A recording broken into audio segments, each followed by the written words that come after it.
संघर्ष का महत्व। एक बार एक किसान परमात्मा से नाराज था। कभी बाढ़ आ जाए, कभी सूखा पड़ जाए, कभी धूप बहुत तेज हो जाए, तो कभी ओले पड़ जाते थे। हर बार कुछ ना कुछ किसान को फसल की नुकसान होती थी।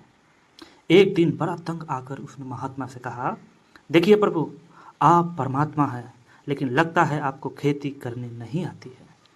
खेती करने की जानकारी नहीं है।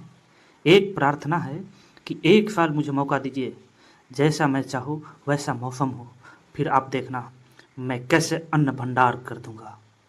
परमात्मा जी मुस्कुराए और बोले, ठीक है, तुम जो कहो, जैसा चाहो वैसा मैं मौसम दूंगा, मैं कोई दखल नहीं दूंगा। ठीक। अब किसान ने गेहूं की फसल बोई।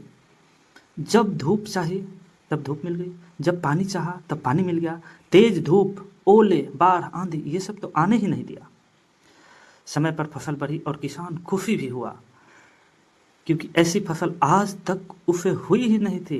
किसान ने मन ही मन में सोचा, अब चलेगा परमात्मा को फसल कैसे हो उगाया जाता है। ठीक है। फसल काटने का समय आया। किसान बड़े गर्व से फसल काटने लगा, लेकिन जैसे ही फसल काटने लगा, एकदम से छाती पर हाथ रख के और उदास होकर बैठ गया। उसने देखा गेहूं के एक भी बाली अंदर से गेहूं नहीं है। ठीक है। गेहूं के एक भी बाली में अंदर से गेहूं है ही नहीं, गेहूं का दाना है ही नहीं। सारी बालियां अंदर से खाली है। बड़ा दुखी हुआ बेचारा किसान और परमात्मा से बोले कि हे प्रभु, ये क्या हुआ मेरे साथ। तब परमात्मा बोले, ये तो होना ही था। तुमने पौधों को संघर्ष करने का जरा सा भी मौका नहीं दिया। ना तेज धूप ने उनको तपने दिया, ना आंधी ओले से जूझने दिया। उनको किसी प्रकार की चुनौती का एहसास भी नहीं होने दिया। इसलिए सब पौधे खोखले रह गए। जब आंधी आती है, तेज बारिश होती है, ओले गिरते हैं, तब पौधे अपने बल से ही खड़ा रहते हैं। जो अपना अस्तित्व बचाने का संघर्ष करता है और इस संघर्ष से जो बल पैदा होता है, वही तो उसे शक्ति देता है। उसी से ऊर्जा मिलती है, उसी से जीवटता मिलती है ना। तभी ना फसल लगता है। आपको पता है ना, प्रभु बोल रहे हैं किसान को कि सोने को भी कुंदन बनने के लिए आग में तपना पड़ता है।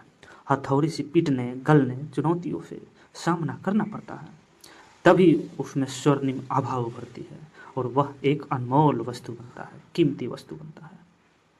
समझे। तो दोस्तों, इस कहानी से हम लोग यही सीखे, इसी तरह जिंदगी में किसी भी संघर्ष ना हो। ठीक है। अगर किसी के जीवन में ऐसी संघर्ष ना हो, कोई चुनौती ना हो, तो आदमी खोखला ही रह जाता है। उसके अंदर से कोई गुण नहीं आ पाता है। चुनौतियां ही तो आदमी रूपी तलवार को धार देती है, जो उसे सशक्त और प्रखर बनाती है। अगर प्रतिभाशाली बनना है तो चुनौतियां तो स्वीकार करनी ही पड़ेगी, अन्यथा हम खोखले ही रह जाएंगे। हम जिंदगी में प्रखर बनना है, हमें विद्वान, बुद्धिमान, वीर पुरुष बनना है, प्रतिभाशाली बनना है, तो संघर्ष और चुनौतियों का सामना तो करना ही पड़ेगा। आज का यही मोरल स्टोरी है। तो थैंक यू, धन्यवाद, और फिर मिलते हैं कल एक नई कहानी के साथ। जय हिंद।